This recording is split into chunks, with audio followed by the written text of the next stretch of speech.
Merci. Stéphanie, Bonjour mes pardon. chers collègues.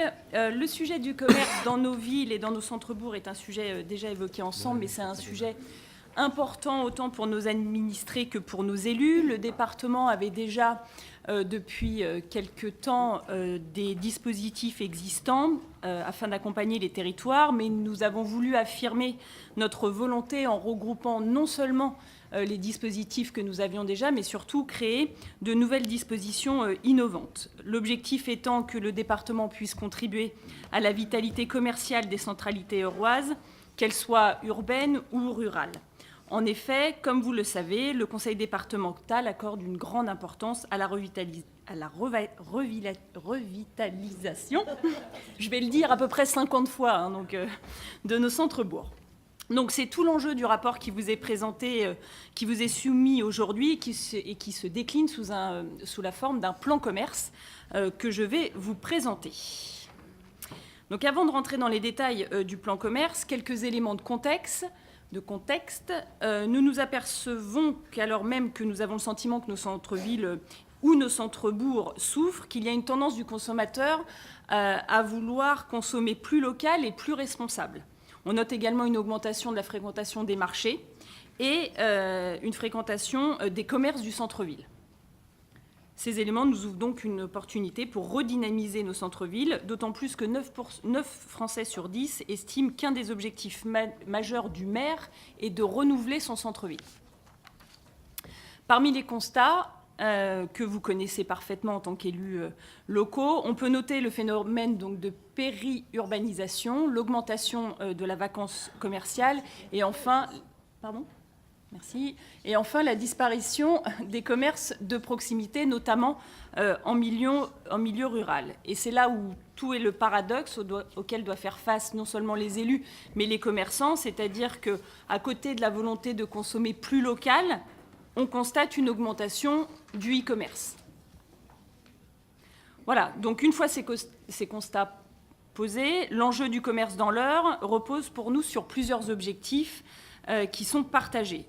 Rééquilibrer les dynamiques commerciales entre les villes et les centres-bourgs et les périphéries, redynamiser l'attractivité commerciale des centralités, maintenir les commerces de proximité en milieu rural, accompagner les commerces face aux mutations en mode d'achat, notamment sur la transition numérique, et enfin consolider le maillage des centres-bourgs et prendre en compte le contexte territorial. Donc, nous avons articulé ce plan autour de 3 stratégies avec des mesures dans chaque axe. Le premier axe que nous avons appelé des commerces dynamiques est une affaire de tous. Un deuxième axe qui est pour répondre aux nouveaux modes de consommation. Et enfin, un troisième axe qui est l'idée de rendre le territoire le plus équitable possible commercialement. Sur l'axe 1, il s'agit de mettre en place en fait, un environnement favorable à la dynamique commerciale. Et donc là, sur cet axe-là qu'on vous présente en premier, on a 2 mesures phares qui vous sont proposées. Et la première, c'est une nouveauté non seulement départementale, mais elle est également nationale, puisque nous sommes la seule à l'envisager, à le proposer. Elle a pour but de favoriser le dynamisme économique par un environnement fiscal favorable et incitatif. La mesure... Nous vous proposons le remboursement de 50% de la part départementale de la taxe foncière des commerces, plafonnée à 1 000 €. Alors, je vais rentrer dans tous les détails. Cette aide exceptionnelle sera valable pour tous les commerces ouverts au public, au moins 1 607 heures par an. C'est une aide qui est calculée en référence au montant, comme je vous l'ai dit, de la taxe, bien sûr, que départementale, de la part départementale. Elle a été travaillée avec nos partenaires qui sont la CCI et la CMA. Je reviendrai un petit peu plus loin sur l'instruction, puisque nous avons voulu une procédure, une instruction un petit peu plus simplifiée. Et donc, on a une petite vidéo qu'on vous détaillera un petit peu plus tard. Voilà. L'aide a été évaluée à un coût de 534 000 €, puisque nous avons 5 340 commerces de proximité dans l'Eure, avec, on estime, à peu près 50% des commerces qui pourront faire appel à cette aide. Donc, nous avons prévisionné cette enveloppe.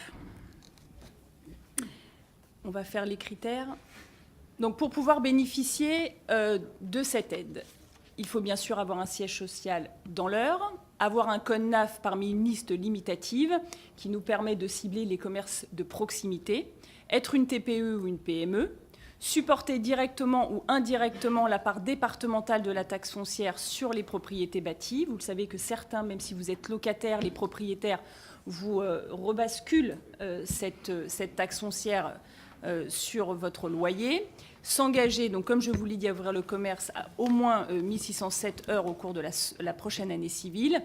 Proposer une surface de vente inférieure à 300 mètres carrés, tout simplement parce que l'aide n'est pas destinée aux centres commerciaux ou aux grandes surfaces, mais bien aux commerces de proximité.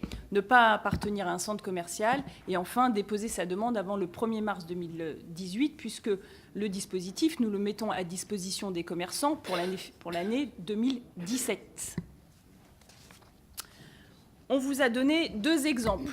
Je suis fleuriste à Breteuil-sur-Iton, par hasard. Le code NAF est rempli, vous êtes donc éligible. Vous payez 1 227 € de taxes foncières. La part communale et intercommunale est de 807 €, la part départementale est de 419,90 €. L'aide départementale, 50%, est évaluée à 210 €. Le département vous rembourse 210 €. Autre exemple, un hôtel-restaurant à Acquigny. Code NAF, vous êtes éligible. Taxe foncière, 3 974 €. Part départementale, 2037,30 centimes d'euros. 50%, on arrive à 1018,70 €. Nous sommes plafonnés à 1 000 €. Nous remboursons donc 1 000 €.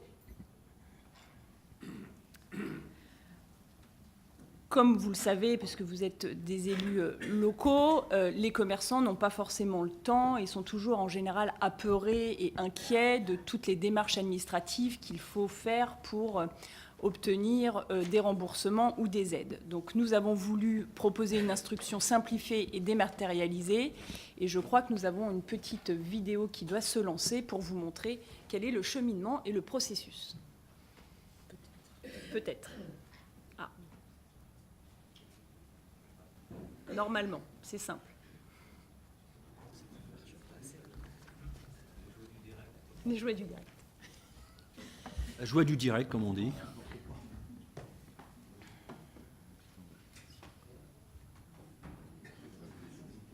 Voilà.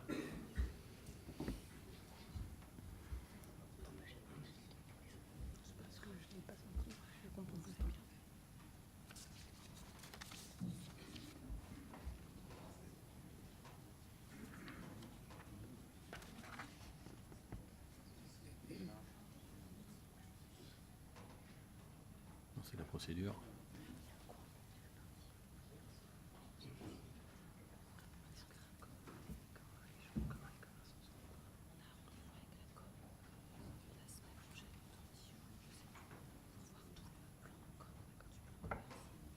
Il n'y a pas de son, hein, mais vous pouvez suivre en direct la démarche administrative. Comme je ne l'ai pas vu.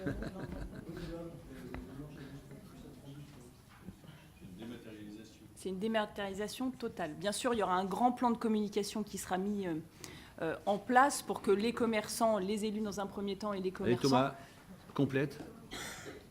Tu veux compléter Thomas? T'es trop tard, Yasmine.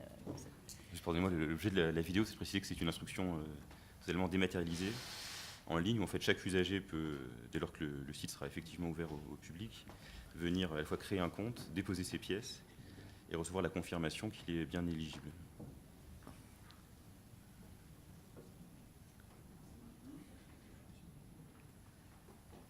Voilà, au-delà du dépôt des pièces, sur cet écran, chaque bénéficiaire s'engage à la fois sur l'exactitude des informations qu'il a déposées sur le site et aussi à ouvrir son commerce au moins 1607 heures par an, qui est la contrepartie de l'aide. Elle est dure avec toi, Orlan, hein, t'as vu Voilà. Tout ça se fait en direct. Voilà. Voilà. Et donc là,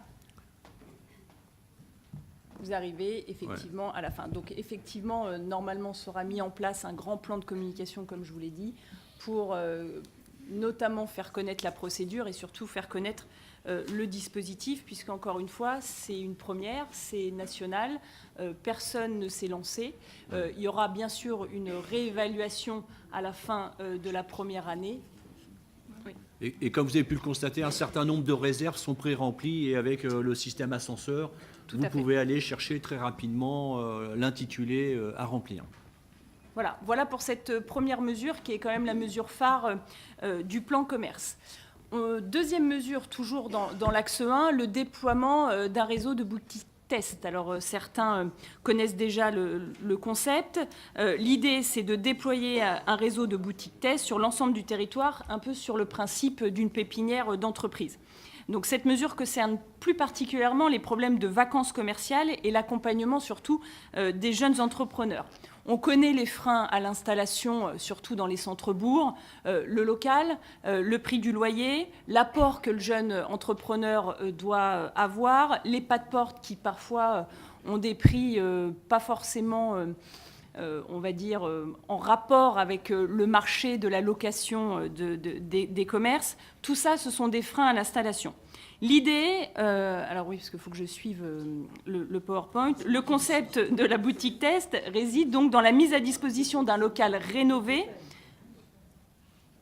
avec des conditions attractives. Principalement visées, comme je vous l'ai dit, les jeunes entrepreneurs. Pourquoi ? Principe d'un bail en fait d'1 an, renouvelable 2 fois, un loyer modéré qui est progressif sur 3 ans. Donc après, c'est la collectivité qui fixe le loyer qui augmente au fur et à mesure des 3 ans. La possibilité plus facilement de mettre un terme au bail à tout moment si la pérennité de la boutique est non avérée. Et enfin, à la fin des 3 ans, la possibilité de passer en bail classique, c'est-à-dire 3, 6, 9. L'idée, c'est quoi ? C'est qu'aujourd'hui, vous avez un porteur de projet, il n'a pas forcément l'assise financière pour pouvoir avoir de la trésorerie sur 1 an, sur 2 ans. On sait que c'est la première année qui est difficile. La collectivité aide le nouveau commerçant à s'installer et à asseoir la pérennité de son commerce. Donc, l'aide du département va à l'EPCI ou à la commune, si c'est la commune qui a encore la compétence sur ce domaine-là. Ça commence, l'EPCI repère le local, se met en rapport et en lien avec les CCI, CMA. Là, c'est le département qui peut subventionner dans le cadre d'une inscription de son projet dans le contrat de territoire. Une fois que le local est ciblé, on peut l'acheter, le PCI l'acquiert, et là se met en route un processus avec la CCI, la CMA. Il y a un appel à projet, une sélection des porteurs de projets, parce que pour avoir vécu l'expérience, vous avez beaucoup de projets qui arrivent, mais de tous horizons et avec une finalité et on va dire, pas forcément avec un aboutissement total sur tous les projets. Et en plus, l'accompagnement de la CCI-CMA permet aussi de créer une synergie avec ce qui est déjà existant. Vous êtes sur un quartier de bouche, on ne va pas vous mettre, par exemple, un réparateur informatique. L'idée, c'est de créer vraiment une synergie, une dynamique dans les centres-villes et les centres-bourgs. Le petit plus de ce concept aussi, c'est qu'il y a un accompagnement vraiment personnalisé du porteur de projet. Il est vraiment suivi du début jusqu'à la fin par la CCI ou la CMA si c'est un artisan. Voilà pour cette deuxième mesure. La troisième mesure, je vais aller très vite puisque vous le connaissez, c'est le FISAC, on en a déjà parlé. La contribution au FISAC, le département contribue à la subvention globale attribuée aux commerces engageant dans la modernisation de leur commerce. Pour le département, cette aide prendra fin au terme des 3 opérations en cours qui sont actuellement sur EPN, Esséna et le de Mours, puisque la loi NOTRe nous empêche dorénavant de signer de nouvelles conventions FISAC. Voilà pour l'axe 1. Deuxième axe, c'est l'accompagnement des commerces au regard des changements des modes de consommation. On l'a dit en introduction sur le constat. Effectivement, augmentation significative tous les ans de la part du e-commerce. Comment lutter avec des commerçants parfois qui ont la tête dans le guidon, comme on dit, et qui n'ont pas forcément le temps de se mettre à Internet, au site Internet, aux commandes en ligne, au réassort. Tout l'objectif de l'accompagnement du département, c'est de mettre en action nos acteurs, c'est-à-dire la CCI, la CMA, qui sont plus proches des commerçants, et de leur permettre de soit suivre des formations, soit les accompagner vraiment sur une offre numérique, un facteur de maintien pour nous de la compétitivité et du développement économique, et c'est effectivement favoriser l'émergence de ce qu'on appelle l'artisanat 2.0.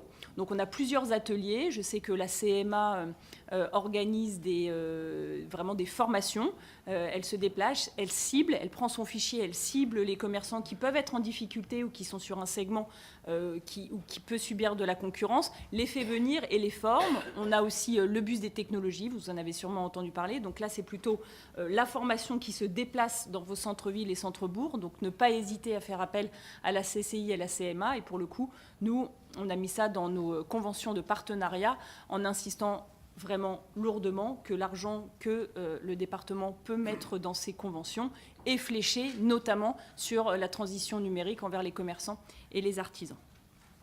Deuxième mesure, l'accompagnement sur les circuits courts.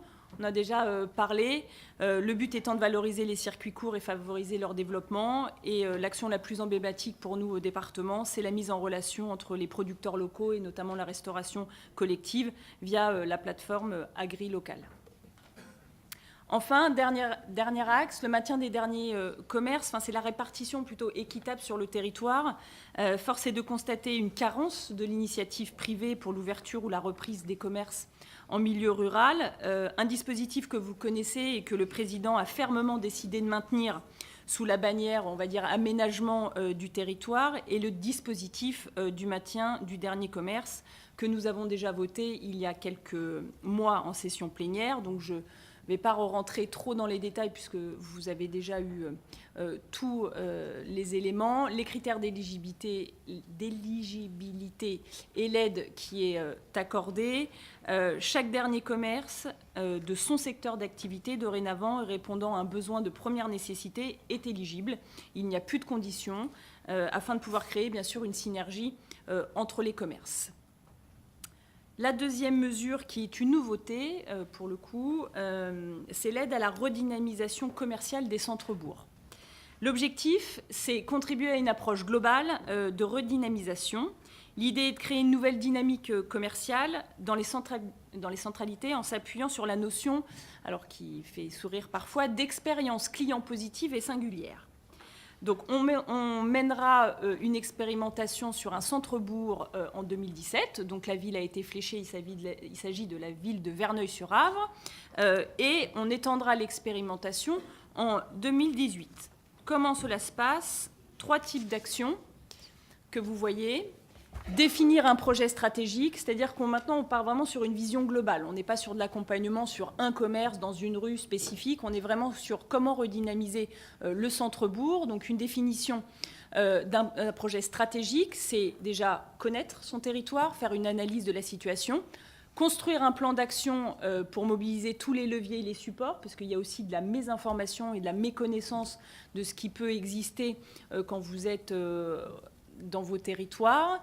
Deuxième axe, accompagner et rassurer les investisseurs, c'est-à-dire à partir du moment où vous avez une vraie stratégie, un vrai document, un vrai plan, ça rassure aussi les porteurs de projets, les investisseurs, de s'installer sur vos territoires, faire du marketing et qualifier l'espace public. Et enfin, assurer le renouvellement, c'est-à-dire vous aider à développer des concepts innovants, des boutiques éphémères, tiers-lieux, ou adapter des locaux aux nouveaux usages économiques. C'est une étude complète qui prend en compte tous les enjeux qui sont liés à la dynamique commerciale, comme la zone de chalandise, l'emprise de la vacance commerciale, les flux de déplacement, l'accessibilité et le stationnement, et la perception et l'image du centre-ville. Cette démarche, bien sûr, ce qu'on en a discuté ensemble, sera réintégrée dans une approche, bien sûr, qui est globale et qui inclut notamment le volet habitat, l'aménagement urbain, la mobilité et dans la fameuse démarche initiée par Ingénierie 27. Voilà. Enfin, la troisième et dernière mesure qui, pour le coup, on a l'impression que ne nous impacte pas directement, mais qui est importante pour le département, puisque c'est une planification spatiale du commerce, mais à l'échelle du département. Il faut se le dire. Souvent, les élus veulent chacun son centre-ville, ce centre-bourg fort, une périphérie forte, tous les centres commerciaux autour, les grosses enseignes. L'idée de faire un schéma départemental, c'est de regarder le département dans son ensemble et d'essayer d'équilibrer au mieux, pas toujours facile, mais au mieux, l'espace commercial. Donc c'est une stratégie qu'on a voulu à l'échelle départementale. C'est une stratégie auquel nous avons associé tous les élus. Nous avons déjà eu la première réunion et la deuxième réunion a lieu vendredi. Donc ce sont vraiment tous les élus qui participent aussi bien à nous faire remonter les projets qu'ils ont en cours sur leur zone commerciale, mais ça va nous permettre, nous aussi, de leur montrer un peu ce qui se passe autour, et ça peut leur permettre, dans leur stratégie, de décider et de mesurer l'impact de leurs choix et de leurs futurs choix. Voilà. Donc c'est l'idée de planifier d'un point de vue spatial et de permettre un développement équilibré, et c'est d'avoir un document construit, élaboré en partenariat avec les élus, comme je vous l'ai dit, qui définissent la stratégie d'aménagement à l'échelle départementale. Et c'est un document qui est aussi utilisé, à l'inverse, par, on va dire, soit les grandes franchises, soit par les grands centres commerciaux qui, eux, se servent de ce document-là pour voir un peu comment est géré l'espace commercial sur le département. Voilà, j'en ai fini pour les mesures. 7 actions opérationnelles qui favorisent donc le maintien et le développement des commerces dans les centres-villes et dans les centres-bourgs. J'insiste bien dans les centres-bourgs. Donc celles qui sont existantes vont être poursuivies. Les nouvelles vont être mises en œuvre assez rapidement, notamment sur la taxe foncière, puisque c'est ouvert à partir du 1er novembre 2017. Tout ça constitue une offre donc globale à destination non seulement des commerçants, mais surtout et également au niveau des territoires et des élus.